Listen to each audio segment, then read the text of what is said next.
I'm Susan Winkeser, and I'm going to show you today how I love to use coordinations paper and use it to make some flocking. I know that a lot of times we can buy flocking in vials and containers, but I know when I was I like taking coordinations paper and I like to distress the edges. But a lot of times when you finish distressing the edges, you're left with the leftovers. It's like dust when you're done with it. And what's it look like? It looks like flocking because it's like, well, sawdust, or it's the fibers, it's the paper fibers that are left. If you can see that. That's what you're left with of the paper. And you can use it basically just like flocking. So what I do now is I collect it and I use it to make on cards or scrapbook pages or whatever, and it's really easy to do. What you do is when you're distressing your coordinations paper, and I love using coordinations paper for it because what essentially is with the coordinations, because they have the core inside of it, which they advertise about, it's a really thick, nice paper where when you're distressing your paper, you get that nice fluff, like the flocking part that you can use on your project, right? So what I do is when I'm doing this is I use, if you have a tray for your stamping, like your glitter and stuff, you can use that, or you can use a card. And then I found with when I'm distressing the paper, you can use like an emery board or a thicker grain, like your harder grain grits of your sandpaper, which I do a lot of. But this is when I'm distressing on the inside of my paper, it works really good. But when I'm trying to get the flock or the side of my paper, I find the best thing to use is just a pair of scissors. You have to be careful when you're doing it, but it works the best for me. And what I do is I start off with a straight edge of the paper, and you're holding the paper so your blade is at an angle, about a 45-degree angle to the paper, and you're just bringing it up. Okay, and what's happening is you're breaking through the outer edge of your paper, and you're going to the core. Okay, and when you break through to the core is, see, I just blew the fiber to you. I don't usually talk when I'm doing this, but when you get to that core, is what you're doing is you're roughing up your fibers in there, and you're breaking them free. And don't worry when you're doing this, because what you're trying to do when you're distressing things for a card or something, you're trying to make your edges as distressed and aged looking as possible. So be rough with it. The only time that you're going to cut through your paper is when you go at more of an angle. So, okay, you're having an acute angle to your paper, okay? So if you go at a 90-degree angle here, you're going to break through your paper, okay? So if I did this right now, I would cut through, see? You don't want that, because you want to keep your paper to use for another scrapbook layout. So go more of a flat angle towards your paper. Can you see that? And you work it down. Just work it. Don't be scared. And then as you do it, just play up with your paper, because you're breaking through those fibers. And as you do that, look it, they come right off. And what do you have? Gee, I'm going to have people emailing me saying, you look up your angles. I will look up my angles. But there you go. See? Now, as you collect it down to the side, actually I find cards do work the best because you gather it into your card. I've been collecting things in my jars here. You open up your jar,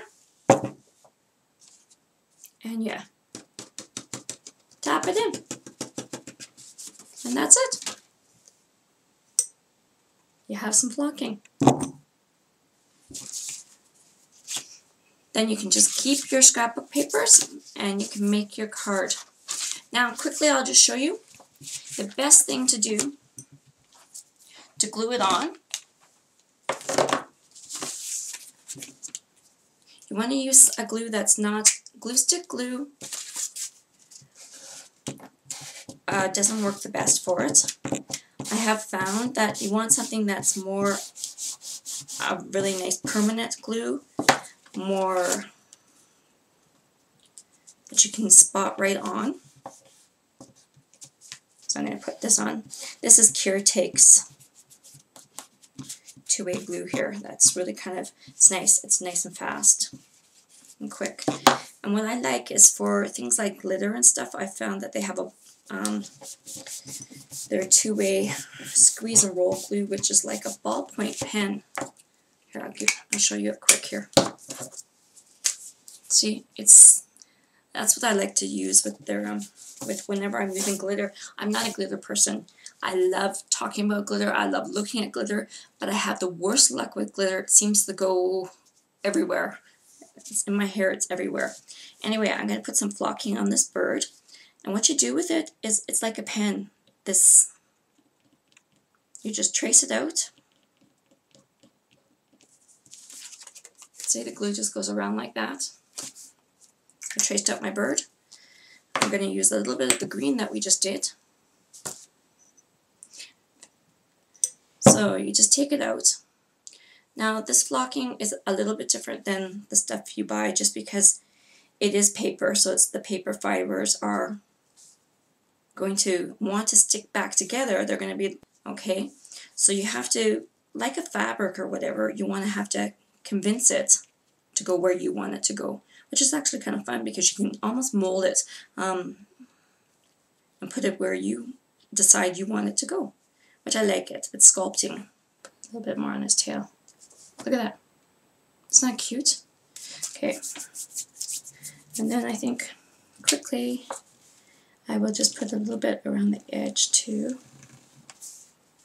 So I really like with the articles I write and stuff like that, I really believe that recycling and upcrafting and using every little bit of the stuff that we have is so important. So I like the fact that we're using part of the paper that normally would be just trashed, like put in the trash can and forgotten about. And you're thinking outside the box here. I think it's great, and it adds a little bit of dimension to a project. That's really kind of adds a little bit of different effect, color. Okay. There we go. See, with this, you just mold it. See how I'm molding it with my fingertip? And then whenever you don't want, I can take another card, tap it off. See that? Tap, tap, tap. And then there. Gives it a nice, it's almost like a Chanel kind of look. So, and you would never know that that came from a piece of cardstock, a piece of paper. So, anyway. And then you just quickly finish up your card saying, "Little bird told me it's your birthday." And that was so easy, wasn't it? Just using some paper. So, that's what I wanted to share with you guys today. Some fun using some cardstock. So remember, all you need is, when you're using your cardstock, when you're distressing it, use your nail file or your piece of sandpaper or your scissors. You collect it in a jar